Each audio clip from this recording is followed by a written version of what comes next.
అందరికీ నమస్కారం. నేను శిరీష. ప్రస్తుతం మనతో పాటు ఉన్నారు ప్రముఖ తంత్ర జ్యోతిష్యులు, జ్యోతిష్యరత్న, జ్యోతిష సామ్రాట్ డాక్టర్ చింతల రుక్మందరరావు గారు. గురుగారితో మాట్లాడతాం. నమస్కారం గురుగారు. మాతృదేవోభవ, పితృదేవోభవ, ఆచార్య దేవోభవ. ఓం నమో మాందీశ్వరాయ నమః. అందరూ బాగుండాలి, అందరికి మంచి జరగాలి.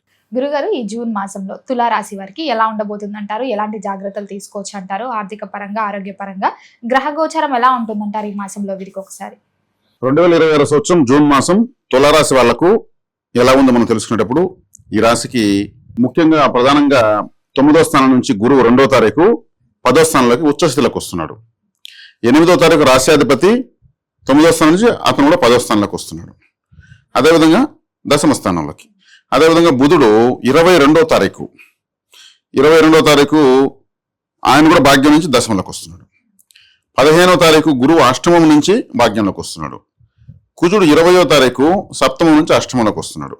ఇక యథావిధిగా రాహుకేతులు కుంభము, సింహంలో ఉన్నారు. శనేశ్వరుడు మేన్ రాశిలో సంచరిస్తున్నాడు. ఈ రాశి వారికి ప్రధానంగా చెప్పుకోవాలంటే రాశ్యాధిపతి 10వ ఇంట్లోకి రావడము, అక్కడే గురువు ఉచ్చస్థితిలో ఉండడము, అంటే సప్తమాధిపతి రాశ్యాధిపతి కలిసి 10లో ఉండడము చాలా మంచి ఫలితం ఉంటుంది. 22వ తారీఖు తర్వాత ఇంకా బాగుంటుంది. అంటే భాగ్యాధిపతి కూడా దశమంలోకి వస్తున్నాడు. అంటే వృత్తిరీత్యా బాగా అభివృద్ధి చెందుతారు వీళ్ళు అని చెప్పచ్చు. అంటే వృత్తి స్థానంలోకి నైసర్గికంగా 3 శుభగ్రహాలు వస్తున్నాయి. భాగ్యస్థానంలోకి రవి వస్తున్నాడు 15వ తారీఖు తర్వాత. అంటే అష్టమ రవి తొలగిపోతా ఉంది. అష్టమంలో గ్రహం ఉంటే పెద్దగా ఫలితాన్ని ఇవ్వదు. కాబట్టి రవి అంటే ఒక వెలుగు అని అర్థము. సూర్యుడు అంటే వెలుగే కదా. కాబట్టి ఆ గ్రహం ఎక్కుంటే అక్కడ వెలుగు ఉంటుంది. అష్టమ స్థానంలో ఉన్నప్పుడు ఏమవుతుంది, అదే అనారోగ్యాలకు సంబంధించి వెలుగు ఇస్తుంది. ఎక్కువైపోతాయి. దుస్థానంలో ఉన్నప్పుడు దానికి సంబంధించినటువంటి ఎనర్జీ పెరిగిపోతుంది. భాగ్యంలోకి వచ్చినప్పుడు ఏమవుతుంది, భాగ్యము అదృష్టం పెరుగుతుంది. 9వ స్థానము పితృస్థానము, తండ్రికి ఉంటే మంచిది. అంటే ఇక్కడ ఇంకోటి ఏమంటే ఈ రాశికి రవి గ్రహము బాధకాధిపతి అవుతాడు. అంటే బాధించే గ్రహం అని అర్థము. కాబట్టి ఇతను బాధించేవాడు ఎక్కడికి వెళ్తున్నాడు, భాగ్యంలోకి వెళ్తున్నాడు ఆ యొక్క గ్రహం. కాబట్టి తండ్రికి బాధతో కూడుకునే ఏదన్నా ఫలితం ఉంటుంది. తండ్రికి మంచిదే, కానీ దాని వెనక ఏదైనా ఎఫర్ట్ కూడా ఉంటుంది. నో పెయిన్ నో గెయిన్, కష్టే పలి అన్నట్టు ఉంటుంది. అదేవిధంగా సప్తమ స్థానంలో ఉన్నటువంటి కుజుడు అష్టమ స్థానంలోకి వస్తున్నాడు. ఈ రాశి కుజుడు అంత మంచివాడు కాదు. అంటే మంచివాడు కాదన్నప్పుడు ఇతను ఏమవుతున్నాడు, అష్టమంలోకి వస్తున్నాడు. అంటే చెడ్డవాడు చెడిపోవడం మంచిదే కదా. ఎవరికైనా వాళ్ళ శత్రువు బలహీన పడినాడంటే మంచిదే. శుభగ్రహం పడకూడదు. కాబట్టి అది ఒక విధంగా 50-50. కుజుడు సప్తమాధిపతి కూడా కాబట్టి జీవిత భాగస్వామికి అనారోగ్యం చేసేందుకు అవకాశం ఉంటుంది. 7వ ఇల్లు అంటే భార్య లేదా భర్త. అష్టమ స్థానం అంటే అనారోగ్య స్థానము, ఏదో ఒక కష్టం వస్తుందని అర్థం. దానికి కూడా అవకాశం ఉంది. ఇప్పుడు హాస్పిటాలిటీ అంతా బాగానే ఉంది కాబట్టి చూపించుకోవచ్చు, పెద్ద విషయం కాదు. 6వ ఇంట్లో శని బాగున్నాడు. ఈ రాశికి మొట్టమొదటి శుభగ్రహం శనేశ్వరుడే, 4-5 స్థానాలకు అధిపతి. శనేశ్వరుడు బాగానే ఉన్నాడు కాబట్టి ఇబ్బంది లేదు. ఆయన మంచి యోగాన్ని ఇస్తాడు. 6వ ఇంట్లో దిగ్బలం ఉంటుంది ఆయనకు. అంటే పాపగ్రహం 6వ ఇంట్లో యోగిస్తుంది కాబట్టి. 5వ ఇంట్లో రాహు ఉన్నాడు. 5వ ఇంట్లో రాహు ఉంటే ఏమంటే ఇక్కడ కులదేవతారాధన ఎక్కువ చేయాల. పితృదోషం కూడా అధికంగా సూచిస్తూ ఉంది. అంటే 5వ స్థానం అంటే సంతానము, తాతగారు, మన తండ్రికి తండ్రి స్థానము 5వ స్థానం. అక్కడ రాహు ఉన్నాడు. రాహు కూడా తాతని సూచిస్తాడు.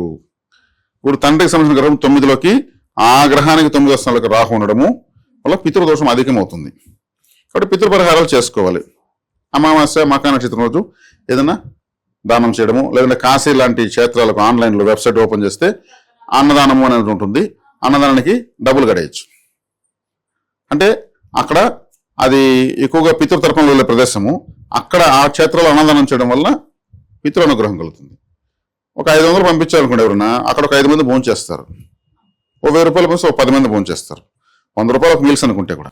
అది అమావాస్య రోజు ఆ లింక్ ఓపెన్ చేసి సెండ్ చేయొచ్చు. మకా నక్షత్రం రోజు సెండ్ చేయొచ్చు. దానికి పరిహారం అవుతుంది. కాబట్టి ఇక్కడ వచ్చేమైంది, లాభస్థానంలో కేతు ఉన్నాడు. కేతు లాభంలో మంచిదే.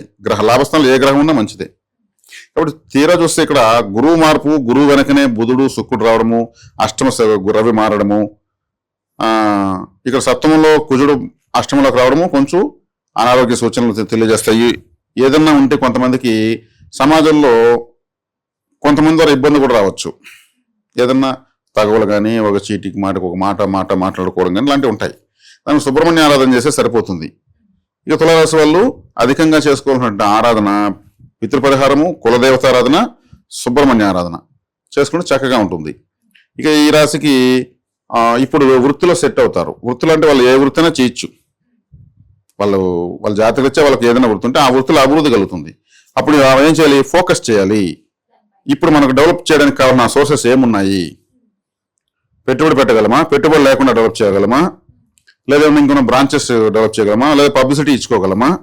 లేదా సోషల్ మీడియా పబ్లిసిటీ ఎక్కువైంది కదా, ఈ టైంలో చేయడం వల్ల లాంగ్ రన్లో వీళ్ళకు అద్భుతంగా ఉంటుంది. తులారాశి అంటే వ్యాపార రాశి, త్రాసు.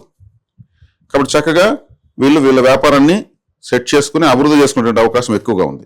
కాబట్టి ఇక్కడ ఉన్నటువంటి విద్యార్థులు, మహిళలు, స్త్రీలు అంటే పెళ్లి కాని వాళ్ళు, రాజకీయ నాయకులు, సినిమా రంగం వాళ్ళు అందరూ కూడా బాగా అభివృద్ధి చెందడానికి అవకాశం, చాలా ఫౌండేషన్ బాగా బలంగా ఉంది. మరి గురుగారు గృహయోగమైన వాహన యోగమైన ఉందంటారా ఈ మాసంలో? వాహనయోగం, గృహయోగం ఉంది. ఎందుకంటే 10 ఇంట్లో గ్రహాలు ఉంటే 4 ఇంటి చూస్తాయి. 4 ఇళ్ళు అంటేనే గృహము, వాహనము, విద్య, సుఖము, బంధువులు, వేసుకునే బట్టలు. కాబట్టి ఇవంతా కూడా ఉంది. అంటే కూడు, గూడు, గుడ్డ అంటారు కదా, తిండి, నివాసము, బట్టలు, ఈ 3 ఉన్నాయంటే జీవితంలో అన్ని ఉన్నట్టు ఫీల్ అవుతారు. తినడానికి తిండి, ఉండడానికి ఇల్లు, కట్టడానికి బట్ట అని ప్రాచీన కళ అనేవాళ్ళు. వాటికి ఏం లోటు ఉండదు. మంచి లగ్జరీగా వీళ్ళకు మంచి బట్టలు లభించడము, కొనడము అన్ని కూడా బాగుంటాయి. గురుగారు మరి వివాహ యోగం కూడా ఉందంటారా? ఎవరికైతే వివాహం జరగలేదో వారు? అంటే ఆడవాళ్ళకు కొంచెం కష్టం. భర్త కారకుడు కుజుడు అష్టమంలోకి వెళ్తున్నాడు కదా. మగవాళ్ళకైతే శుక్రుడు 10 ఇంట్లోకి రాష్ట్రాధిపతి ఉచ్చగ్రహంతో కలిసి భాగ్యాధిపతితో కలిసి వస్తున్నాడు. అప్పుడు ఈ రాశిలో పుట్టినటువంటి మగవాళ్ళకి వివాహ బలం బాగుంది. ఆడవాళ్ళు సుబ్రహ్మణ్య ఆరాధన చేసుకోవడం వల్ల బలం పెరుగుతుంది. రైతులకు కూడా ఎలా ఉంటుందంటారు ఈ మాసం? రైతులకు 10వ స్థానం అంటేనే కర్మస్థానము. కర్మస్థానము అది జలస్థానమైంది. కర్కాటక రాశి జలరాశి. అక్కడ ఇంకా గురువు ఉచ్చస్థితికి వస్తున్నాడు. రైతులకంతా బాగానే ఉంటుంది.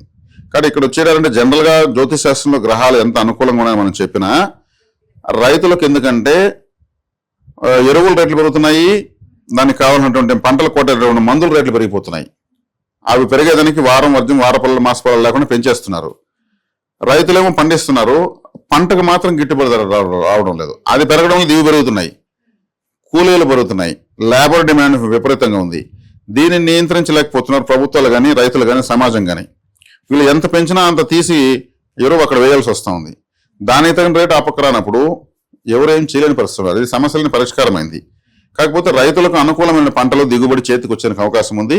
గిట్టుబాటు ధర అంటే నష్టపోకుండా వచ్చే ధర అని అర్థం. మిగిలిబాటు ధర కాదు, గిట్టుబాటు ధర.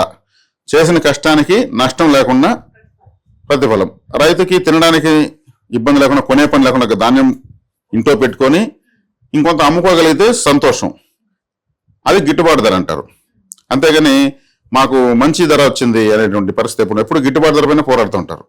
కాబట్టి ఇప్పుడు ఈ తులారాశి వాళ్ళకు ఉన్నటువంటి రైతులకు గిట్టుబాటు ధర లభించేదానికి అవకాశం ఉంది. ఈ మాసం పంట దిగుబడి వస్తే, ఈ మాసంలో వేసే పంటల వల్ల. మరి ఎవరైనా పెట్టుబడులు పెట్టుకోవచ్చు అంటారా? పెట్టుబడులు పెట్టుకోవచ్చు.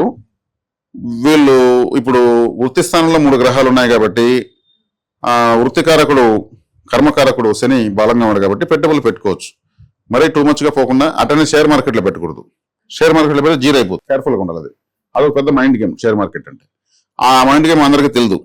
డబ్బు పెడితే డబ్బు వస్తుంటారు, డబ్బు పెడితే డబ్బు పోతుంది. కేర్ఫుల్గా ఉండాలి. దాని జట్టాబాటు జోలికి ఈ బెట్టింగ్లు ఇవంతా ఉంటాయి కదా, అవంతా విపరీతమైన ఆశ కల్పిస్తాయి. రేపు తెల్లవారికి 100 కోట్లు వచ్చేంత ఆశ కల్పిస్తాయి. పెట్టింది ఉన్నదో జీరో అయిపోతుంది. ఎవరికి చెప్పుకోలేరు, ఆ డబ్బులు తిరిగి రాదు. అటువంటి వాటి జోలికి ఎవరు వెళ్ళకూడదు. గురుగారు మొత్తం మీద జూన్ మాసంలో తులారాశి వారికి ఎలా ఉంది, ఎలాంటి పరిహారాలు చేయాలో తెలియజేసినందుకు ధన్యవాదాలండి. ధన్యవాదాలు.